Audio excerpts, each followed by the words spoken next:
Tonight, the U.S. sues Ticketmaster's owner, alleging it's gotten too big and too powerful. That conduct is anti-competitive and illegal.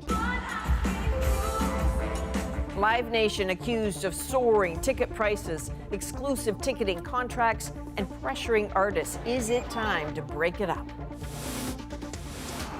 CBC News has learned Red Lobster files for bankruptcy here in Canada. One of my favorite spots to eat, actually. And it wasn't just all you can eat causing problems. Oral question. Insults, name-calling, personal attacks. The Conservative leader is wearing more makeup than I am today. Isn't it just a little bit wacko to be raising carbon taxes on farmers and food?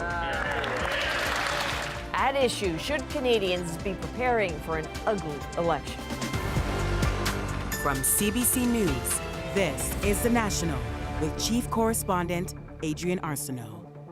Thanks for joining us. The world's largest ticket seller is staring down a major lawsuit tonight. The U.S. Department of Justice now saying it is time for Live Nation to be broken up. Ticketmaster's parent company has been facing mounting scrutiny over surging ticket prices, fees, and customer complaints. U.S. prosecutors are also alleging Live Nation was using threats to maintain its grip on the industry. Eli Glasner now on the DOJ's allegations, how the company is responding, and what this could all mean for fans. In the war between music fans and Live Nation, a new player has entered the game. The U.S. Department of Justice launching a lawsuit against the ticketing titan, arguing it must be broken up. We are not here today because Live Nation Ticketmaster's conduct is inconvenient or frustrating. We are here because, as we allege, that conduct is anti-competitive and illegal. The DOJ, which approved the merger of Live Nation and Ticketmaster in 2010, says it now exerts too much power, pressuring venues and artists into exclusive deals, all as fees and customer service complaints have skyrocketed.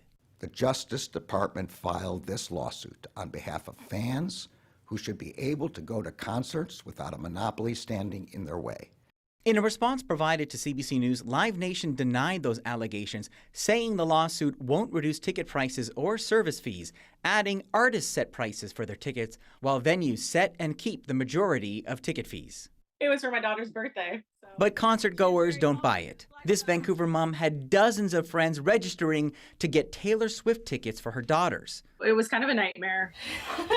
In the end, a friend came through, but she welcomes the lawsuit. I'm happy somebody's at least doing something, because it is criminal. I mean, you can't be charging little girls that want to go see their idol $5,000 for a ticket. Many independent artists agree, saying Live Nation's near monopoly holds back new artists and limits opportunities to perform. We risk cutting at the knees the sort of development of newcomers and also, frankly, new music companies as well. Some even say a split between Live Nation and Ticketmaster doesn't go far enough. I think we need to break up the stronghold between venue, promotion, and ticketing. Then we might want to also break up ticketing by region, or so that we encourage competition. So, Eli, a lot of major artists have been very vocal about Live Nation in the past. What are you hearing tonight? Not a lot, to be honest. I've been looking at some of the big names that spoke out in the past. Taylor Swift, Bruce Springsteen, Eddie Vedder of Pearl Jam. Nothing today. And in fact, I spoke to musicians today that didn't want to go on the record for fear of reprisals. Now, I should mention, we also reached out to the Canadian Competition Bureau. They said they are aware of what's happening in Washington, but they cannot confirm whether or not they're launching their own investigation at this time. Okay, this might not be over. All right, Eli Glasner, thank you. My pleasure. The fate of Red Lobster restaurants here in Canada is in limbo tonight. CBC News has learned its U.S. parent company will ask an Ontario court to include it in a bankruptcy filing. This just days after dozens of restaurants across the U.S. were closed. Sophia Harris looks at what went wrong. The casual dining chain that serves up seafood to the masses is in hot water.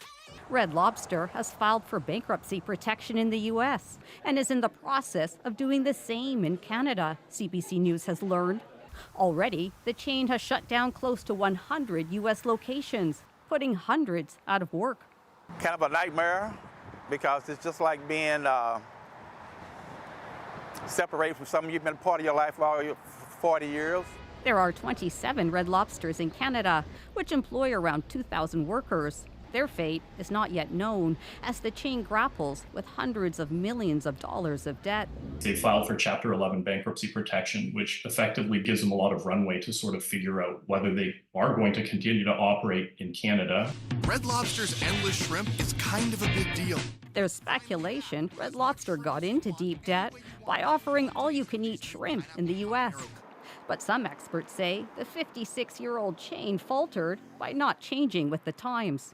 Red Lobster, popular with the boomers and the older demographics, but really did not do anything to attract that younger consumer through menu innovation and just upscaling overall. Red Lobster's Canadian restaurants remain open, and loyal customers hope it stays that way. One of my favorite spots to eat, actually. Hopefully they can restructure everything and keep her going. We'll try and get here more now, knowing they need more customers, right? Can the Canadian Red Lobster restaurants be saved? I believe, with the right group coming in, that, management and leadership team, that Red Lobster in Canada could be salvaged. On Tuesday, Ontario courts are expected to grant Red Lobster bankruptcy protection, giving it the chance to find a way to stay on the menu in Canada. Sophia Harris, CBC News, Toronto. London Drugs says corporate data recently stolen by hackers has now been leaked online. In a statement, the retailer says, "We acknowledge that some of these files may contain some employee information. This is deeply distressing, and London Drugs is taking all available steps to mitigate any impacts from these criminal acts." On Tuesday, the company confirmed it was the victim of a ransomware attack, but refused to pay. All of its 79 stores in Western Canada were closed for a week in April due to the hack. Well, a new study suggests that the Ontario First Nations community of Grassy Narrows is still being poisoned. As Juanita Taylor explains, even though a nearby industry no longer dumps mercury into the river, industrial pollution is making the water and the fish that live in it even more toxic. In this northwestern Ontario River, upstream from the Grassy Narrows First Nation, researchers say a slow-motion crisis is unfolding. We've elected to release this data today because of the urgency of this situation. You can see a new study from Western University shows that wastewater from the Dryden paper mill is combining with mercury dumped in the water decades ago to generate methylmercury, which is even more toxic. Every minute that there is additional discharge of this sulfate and organic matter into this river, more methylmercury is being formed. We are a poisoned people. Judy Da Silva says she and many others in Grassy Narrows First Nation live with the debilitating neurological symptoms. Coordination, hearing, and for me, it's swallowing. So sometimes I choke on my food. An estimated 90% of the nearly 1,000 people at the First Nation have signs of mercury poisoning, mainly from eating fish living in the contaminated water. In the 1960s and 70s, the Dryden plant dumped 9 tons of mercury into the river. Even after the practice ended, it was clear to some the danger continued. The community always felt that there was more being poured into the and so they wonder why we get upset. The chief of Grassy Narrows First Nations wants action to clean the river now.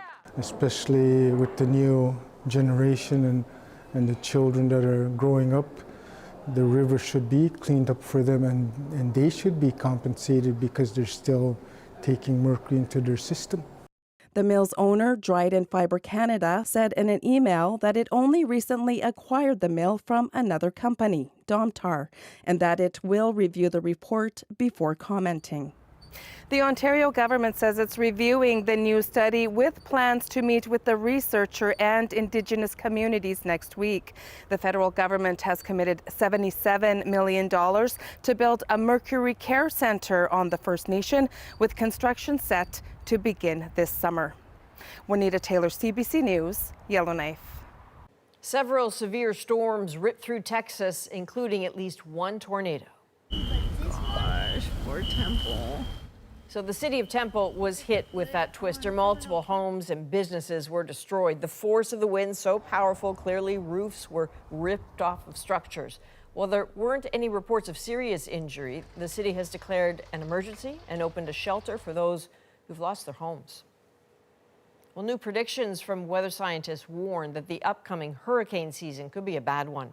Severe storms and more of them are expected to intensify quickly. International climate correspondent Susan Ormiston shows us the concerning forecast. When Hurricane Idalia flooded Florida last August and Otis snuck up on Acapulco in October, it was bad. But this year, the forecast is worse. This season is looking to be an extraordinary one in a number of ways. All the elements in place for an explosive storm season. El Nino giving way to opposing climate pattern La Nina, usually linked with more severe storms. A lack of strong upper winds which can help weaken a hurricane. And the big one, ocean warmth. In parts of the tropical Atlantic, temperatures are mimicking August already. The level of heat that's contained in the ocean right now is pretty much unprecedented. NOAA predicts 17 to 25 named storms, up 4 from last year, 8 to 13 hurricanes, and 4 to 7 major ones, up as well. The forecast is the highest NOAA has ever issued for the May outlook. Typically, Canada sees about 35% of the southern severe storms. Models can't predict this far out where they'll land. Lee hit Nova Scotia and New Brunswick last fall after feeding on southern Atlantic waters. Another worrisome pattern, fast-moving hurricanes. Otis in Mexico went from a tropical storm to a killer overnight. When we see water temperatures this warm, you're looking at intensity and you're looking at the rate of intensification, which can be tremendous as well. NOAA names hurricanes. Remember Fiona? It's picked 21 names this year, and that may not be enough. So, Susan, when people talk about climate change affecting hurricanes, what's the mechanism there? What's happening? Good question. The oceans are absorbing more heat from the atmosphere. So as hurricanes develop, they use that energy from the ocean and become stronger. Climate scientists are also saying that more severe rainfall will happen during the storms, and also that rising sea level will cause more damage from those storm surges. Now, here's the positive side. Hurricanes also churn up cooler, deeper water, which can soothe those corals, which are baking right now. You know, they're bleaching. So a good thing for the coral as long as the hurricanes don't hit the reefs directly. Wow. All right, Susan Ormiston, thank you. You're welcome. A sudden and powerful gust of wind caused a deadly stage collapse in Mexico. It happened during a campaign rally for a long-shot presidential candidate. At least 9 people were killed, including a child. More than 100 others were injured. Some are still in serious condition. The presidential candidate was not seriously hurt. He says the weather event that caused the collapse came without any warning. Back in this country, the government has moved to reinstate citizenship for kids of foreign-born Canadians who were also born outside the country. They've been barred from citizenship for the past 15 years, but a new bill aims to undo that. And now Rafi Boudjikanian shows us there are an unknown number of lost Canadians waiting to be found. Right now, Catherine Burton's sons can enjoy this view, but there is a lot in Canada that's out of reach. There's only one passage of the Canadian citizenship, so thereby my boys could not receive citizenship. She could not pass on hers to them, as both she and they are born in the U.S. It is not a citizenship of convenience. For us, it is a fundamental acceptance into a country. In 2009, former Prime Minister Stephen Harper changed immigration law to crack down on so-called Canadians of convenience, facing pressure after Ottawa paid $85 million to extract Canadian citizens from Lebanon during a war 3 years earlier between Israel and Hezbollah. This isn't, again, a free-for-all. This is truly about a technical fix to a bill that should have been done a while ago. But instead, it's been a long time coming. The Liberal government fought a legal battle against reversing the move, only dropping that after a court order last December found the law to contravene the charter. We want a citizenship to be fair, accessible, with clear and transparent rules. Not everyone is entitled to it, but for those who are, it needs to be fair. Mark Miller is proposing foreign-born children of Canadian parents who have spent 3 cumulative years in this country would become Canadian citizens. Unclear for now how many people would be impacted, but the bill does have the NDP's support. I've talked to family members where their children are deemed stateless, lost in the system because of this unjust, punitive, unconstitutional law. Conservatives have only said they're studying the bill. The clock is ticking. Ontario Superior Court says the government has to fix the law in less than a month. Rafi Bujikani on CBC News, Ottawa. Confirmation today that Toronto is getting Canada's first WNBA team. Ithil Musa now on what it took to land them, when they're set to tip off, and why this could be a win for the entire country. Toronto, welcome to the W. It's official. As CBC Sports first reported, the WNBA is coming to Toronto, the league's first international franchise, the 14th overall. It's a huge part of growing our fan base, enhancing the value of the WNBA team here and around the world. The announcement was star-studded, with Canadian rap superstar Drake, former Raptors great Kyle Lowry, and current star Scotty Barnes in attendance. Its new owner, Toronto billionaire Larry Tannenbaum's Kilmer Sports Ventures. Tannenbaum is already a minority owner and chairman of Maple Leafs Sports and Entertainment, which owns 2019 NBA champions, the Toronto Raptors. Women's sports has arrived. It is a movement. The world is finally taking notice of something that's been there all along. Tannenbaum reportedly paid $115 million US for Toronto's yet-to-be-named team.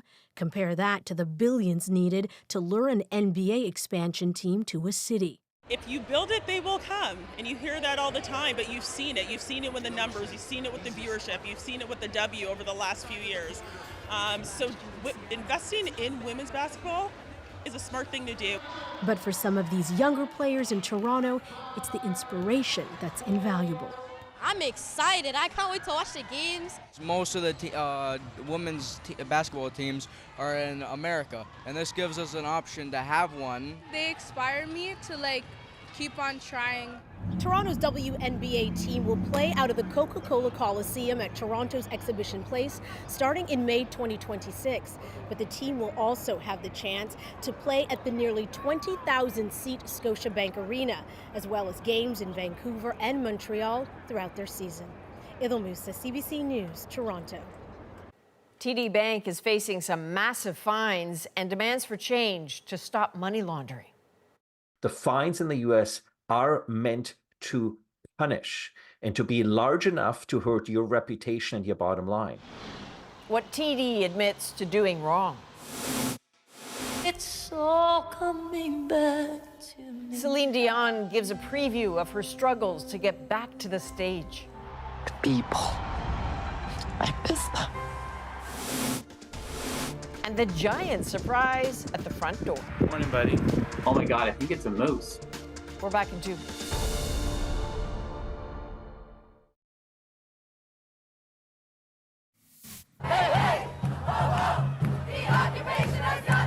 Hundreds of Harvard graduates walked out of their commencement today. They joined others protesting both the ongoing war in Gaza and the school's recent announcement that 13 students who participated in a protest encampment would not be allowed to graduate.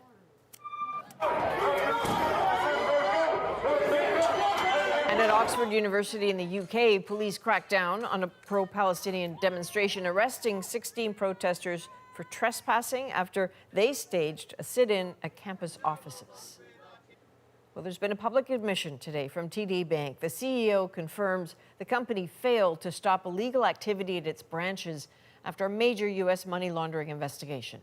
As Nisha Patel explains, this is raising questions about how Canada punishes financial institutions.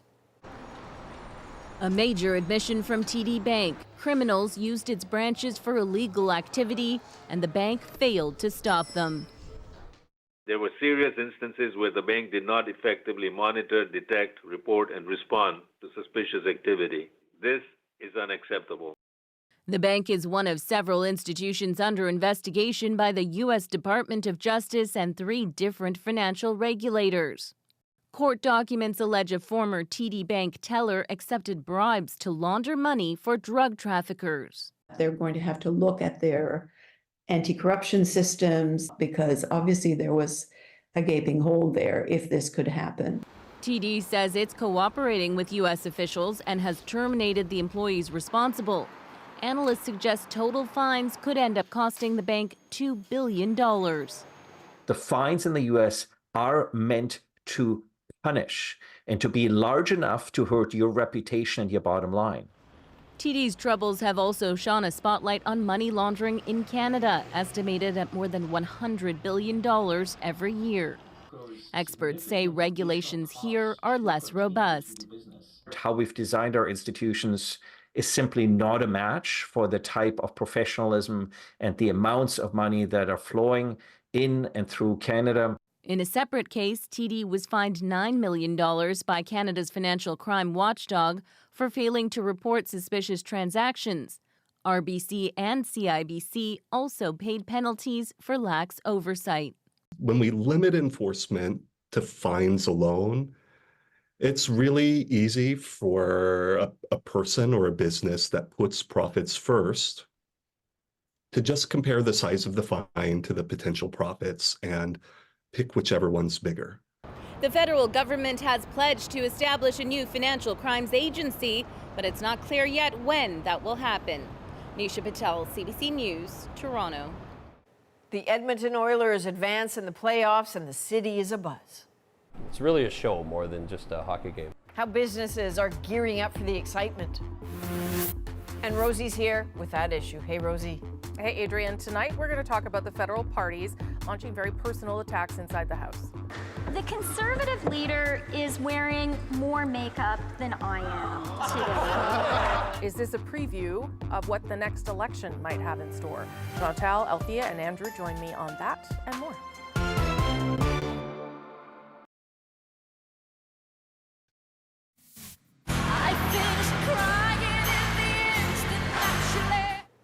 Superstar Celine Dion is back, on TV at least. The trailer for her new Amazon documentary, I Am Celine Dion, gives fresh insight into her emotional struggle with a life-altering illness, stiff person syndrome, and her fight to return to the stage.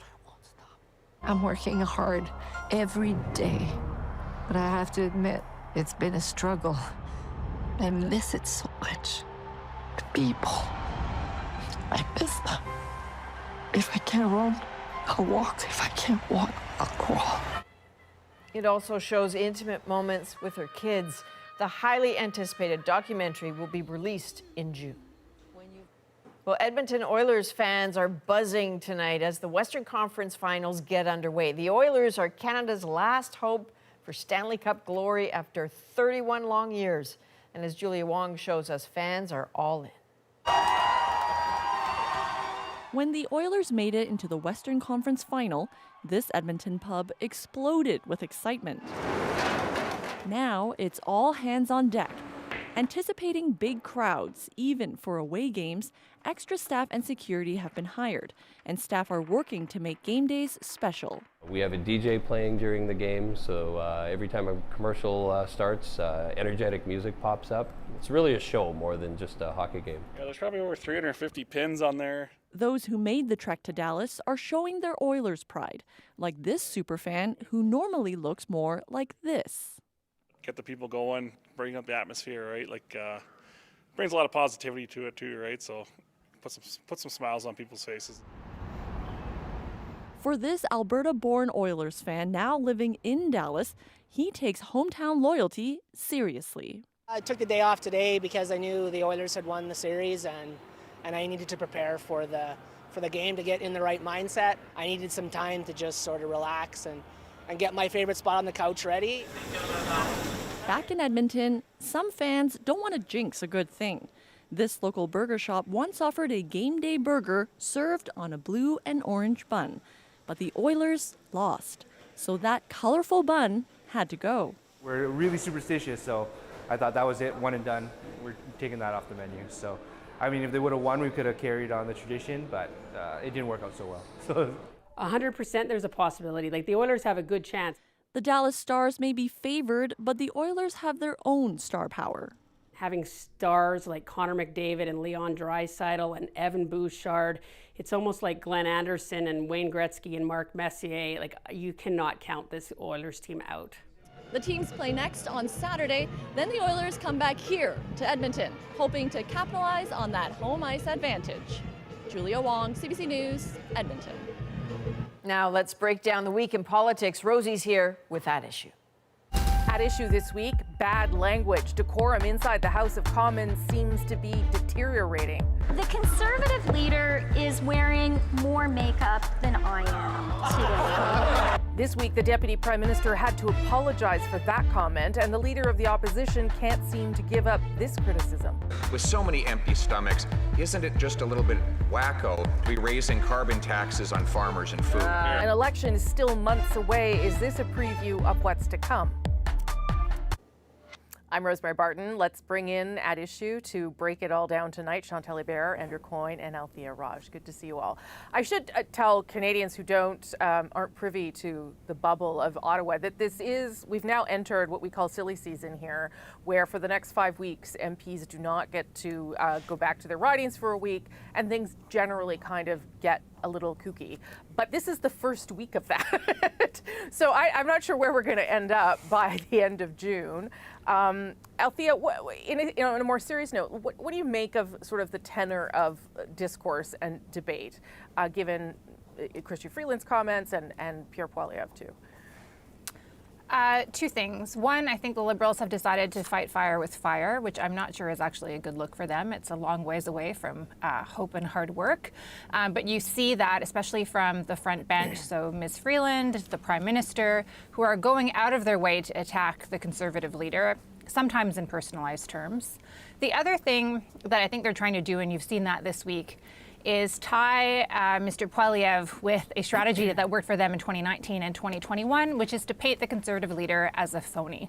2019, we had that with Andrew Scheer, and he was a dual citizen and he never told anybody, and he was attacking other Liberals and the Governor General at the time, Michael Jean, for being a dual citizen. With Aaron O'Toole, they had it on vaccine mandates, on carbon pricing, on abortion, on guns. And you see that again starting to happen with the Conservative leader. So after Ms. Freeland apologized and withdrew her comments, she called him a phony. And they have started laying the groundwork again on the abortion question, a tried and true formula for the Liberals. But also you kind of get the inkling they might go there on carbon pricing. They went there today on homelessness, on support for our veterans. So I think those two things have given actually the Liberals a bit of a swing in their step. They seem much happier this week than they have previously from their week in their constituency and their slight rise in public opinion polls. And Chantal, I mean, that's about like framing a leader, which obviously everyone wants to do, right, to try and paint a picture of someone. But those kinds of personalized attacks that are pretty petty, to be honest. Does that tend to work, or is that anything that Canadians would be listening to and think, oh, she's right? She's right that he's wearing more makeup than she is. If she were he and he were she, and he had made that comment, that person who is a man saying that to a woman in the House of Commons would be in deep trouble today. So It's a stupid comment, but it's also a demeaning comment. And it didn't particularly work. Why should anyone stop doing whatever serious things they're doing to worry about the makeup on the face of the leader of the opposition or the Minister of Finance? Yes, it is silly season. Does anybody remember the elbowing episode when the Prime Minister stormed across the aisle some years ago at the same time in the session because he was angry that it was taking too long to get a vote underway? So we have seen unpleasant scenes in the past. I've rarely seen and I covered Thomas Mulcair and Stephen Harper. And despite that, I've rarely seen two main leaders dislike each other so personally as Justin Trudeau and Pierre Poilievre, and prone to show it openly. But to the framing of the opposition leader, the Liberals may want to look back in history to how the Conservatives were successful in framing Stéphane Dion when he was Liberal leader, and then Michael Ignatieff. But when they tried it with Justin Trudeau, it wasn't third time it works. It just didn't work, and I suspect that we are in that place in the cycle where what worked for Scheer, what worked for O'Toole, will not work for Poilievre. Well, I would also argue, Andrew, that Scheer and O'Toole gave much more ammunition. Althea listed some of them to the Liberals, to their point. But talk to me about where you think this debate, like the level of debate, tells us about where we're at. Well, I mean, I can think of 100 things wrong with Canadian politics, and parliamentary decorum would be 101st. When politicians are attacking each other, they're at least closer to the truth than when they're praising themselves. And for all that's going on in Parliament, I can assure you a lot worse is happening on social media, and a lot worse will be happening during the campaign with the political advertising. Personal attacks are the bread and butter of politics, I'm afraid to say. We talk about, framing or defining, let's call it what it is, smearing. And that's what they do to each other. So that has become part of, as I say, the warp and woof of politics. There's no doubt that Pierre Poilievre has brought a particularly snippy, elbows up style to Canadian politics in general, and including his demeanor in Parliament. But the Liberals have a number of ways of showing contempt for Parliament procedurally. This is government that has, stonewalled committees, refused to let witnesses appear before them, refused to release documents that Parliament had demanded, one of the absolute undoubted prerogatives of Parliament. So between, procedural contempt and rhetorical sneers, I think I know which is worse for Parliament, except with the proviso that if Poilievre were in power, we'd probably be getting both. Each party comes into power vowing to clean up the mess left by the other guys, and then just takes it to a new level in terms of the demeaning of Parliament and of MPs' roles as the people's representatives. Yeah. And I'll just close with this point, that when you see people behaving as childishly as MPs do, it is usually a signal of their own lack of self-respect. If parliamentarians were a bigger deal, if to be a member of Parliament was a more important and dignified position, I suspect you'd see less of the kind of barracking and childish displays that you do. But when people are basically there to stand up and sit down when they're told, that's the behavior you tend to get. Maybe. I mean, I think social media is a pretty big factor too. I mean, you made that point as well. Chantal, and then... except when the Liberals invented what was called the Rat Pack, basically a group of MPs whose only goal in life was to make Parliament life impossible for the Mulroney government. There was no special social media, and still that is the antics that they got down to. So up to a point, if that puts a spring in the step of Liberal MPs, and Althea would see that, I wouldn't, I'm sitting in Montreal, then they're in pretty bad shape. Because there is nothing that you've watched. Do you think Chrystia Freeland and people around her are proud of her tonight? Does it enhance her reputation to look like that? It doesn't. So if that's where they're at, that this is the kind of stuff that makes them happy, God, that Kool-Aid must be really good. Yeah, I mean, if you're going to be objectionable, you should at least be comprehensible. I mean, does anybody know what on earth that line was trying to get at, other than, I guess, that Poilievre was wearing makeup? But what did that have to do with anything, I mean, the thing that's interesting about Poilievre in that regard is, talking about the Rat Pack, is it used to be that the leader stayed above the fray and you left the dirty work to your backbench MPs, and indeed you left the appeals to the extremes to your henchmen. Rather, the leader tried to take a moderate thing. With Poilievre, he's the guy who is keeping the People's Party people in the tent, and he's the guy who's still his own best attack dog. So he's pioneering a new style of leadership politics in that regard. Last quick word to you, Althea. Well, I think with the makeup comment, what she was trying to say is that, or paint the picture that he is a phony, that like the people outside Ottawa don't realize that, you know, what he pretends he is, it may not be who he is. I think that's in that frame. I think the reason that the Liberals are going to such length is because, frankly, they don't have any money. They're not advertising, they're not spending any money on social media, pushing out any ads whatsoever, so they've decided to use their own politicians to deliver that message. I don't think that's a wise strategy. Okay, I'm going to take a break here, but we covered makeup and decorum and everything we could in that block. When we come back, we'll look at the Parti Québécois and their appeals to Anglo voters in the province. It pays off to be independent. So why is the Parti Québécois doing that? And is Quebec independence back on the table? Did it ever leave? That's next.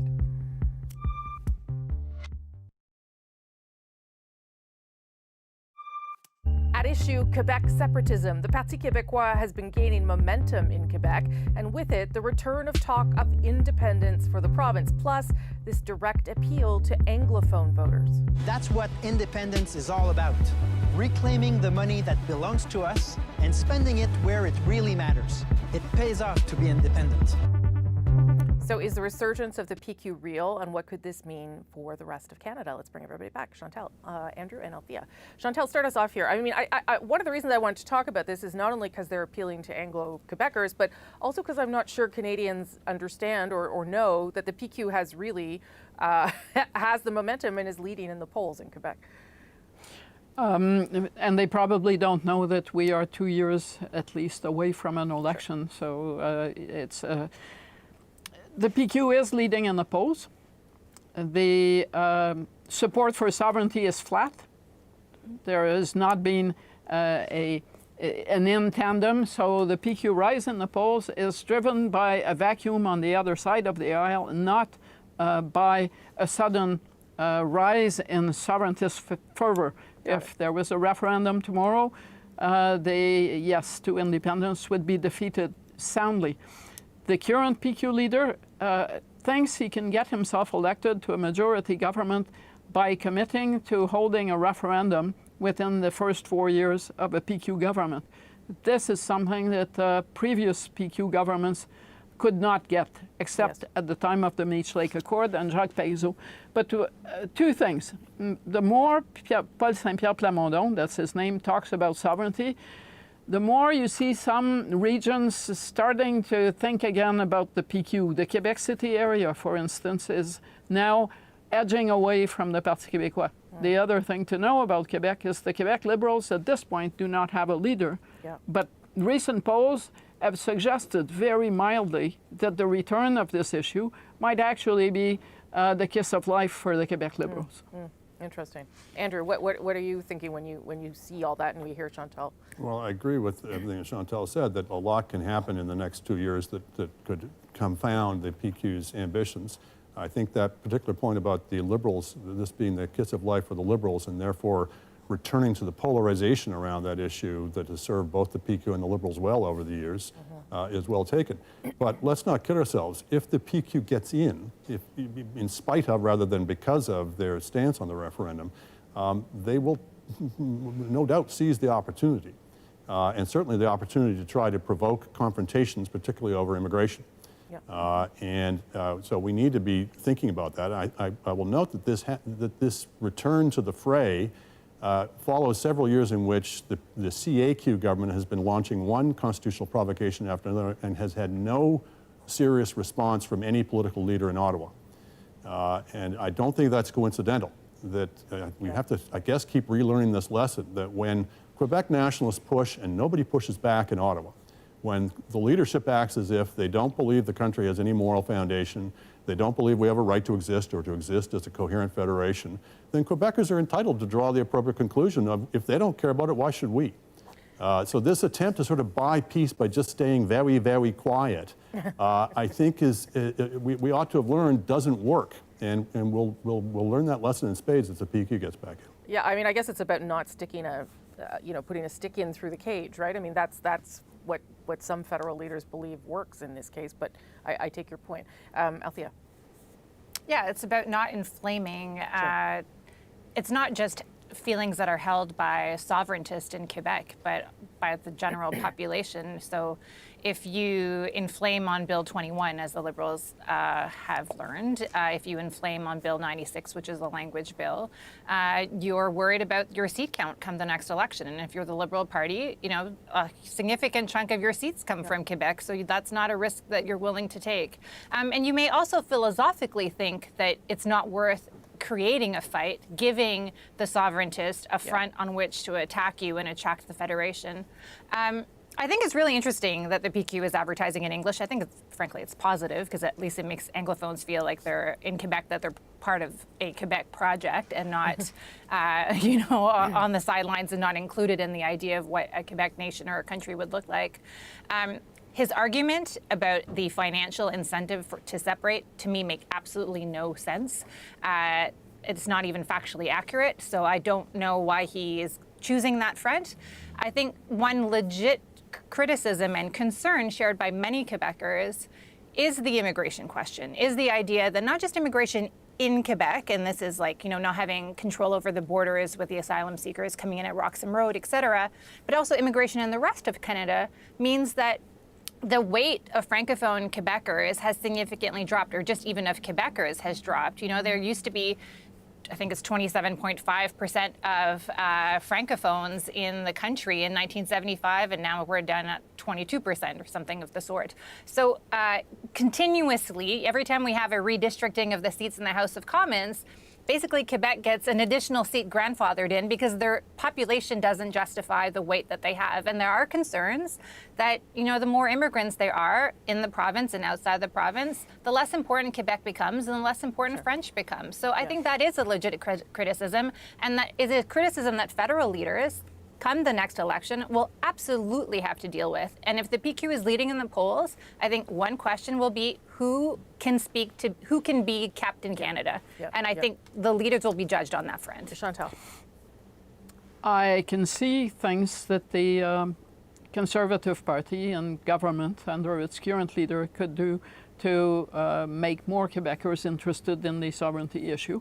And on matters that have nothing to do with the Constitution or even immigration, but that have to do with climate change, with the future of Radio-Canada, with support for cultural industries.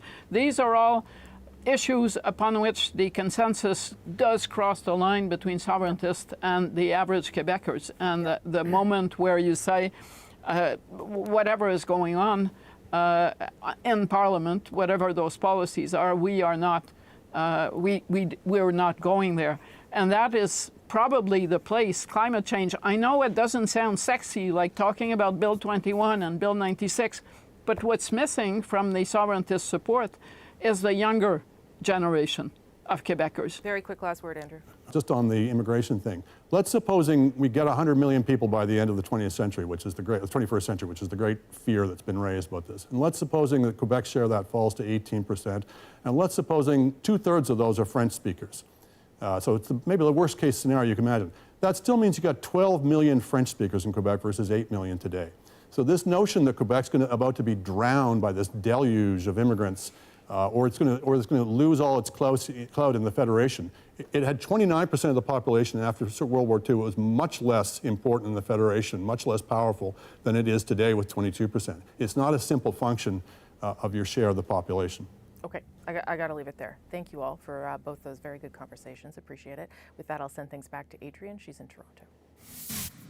Thank you, Rosie. Next, a moose sizes up a Newfoundland property. My partner, she said, "Oh no, there's someone in our yard." And she said, "Oh my God, I think it's a moose." What's his bid? Find out in our moment.